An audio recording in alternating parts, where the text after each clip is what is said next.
I'm attorney Jim Desmond, and all I do is handle car and motorcycle accident cases in Kentucky and Indiana. Today we're going to go through a little bit of information as to what happens when the case is settled. So one reason I'm smiling right now is because the case is done, we've gotten our settlement, we're in good shape, my client's happy. But let's go through that because I did one of these this morning right before I came over to this video shoot. This is called a settlement summary, okay? Most attorneys, actually all attorneys, are required by the Bar Association to do it. What surprised me this morning is my client said that they had never received one before with other attorneys they work with, which I don't understand. But the short point, when you settle a case, the attorney has to basically outline what the settlement, how much the settlement is, how much his attorney's fee is, how much his costs are, and where the money is going, okay?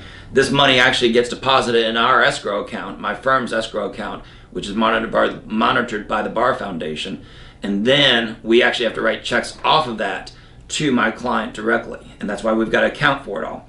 But to show you something here real quick, it's really simple, and I don't know why it throws everybody off, but the gross settlement, I can't read this way, but the gross settlement in this case, for example, was a little over $6,400. They got charged actually a little less than a 1/3 fee of $2,000. I didn't have any other expenses coming out. If I would have paid for medical records or something else, they would have seen it right there, okay? I would have paid for it up front, it would have come out the back end of their settlement. This is another part that's a little interesting. If there's medical bills that are unpaid or health insurance liens, and I'm going to cover that in another video as well, this is where they've got to be paid out of it. So for example, one of the things I try to do, like this was a medical provider that I cut the name out of for privacy, but their balance was a little high. I negotiated down a balance where they could actually take less. Why did I do that? Put more money in my client's pocket. But again, I've got to show where that money's being dispersed. So what happens here is we take off the attorney's fee, we had all these guys add up.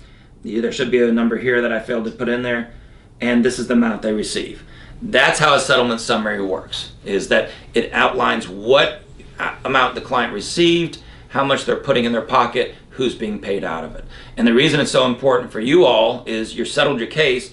The other accompanying document with this usually is a release that says it's all over and done with, that the case is closed. So it's one of those that, again, at that time you want to know where is all of your settlement going, who's been paid and such. Because if you get a phone call down the road from a hospital or a medical provider or health insurance lien, you want to know whether it's been paid or not.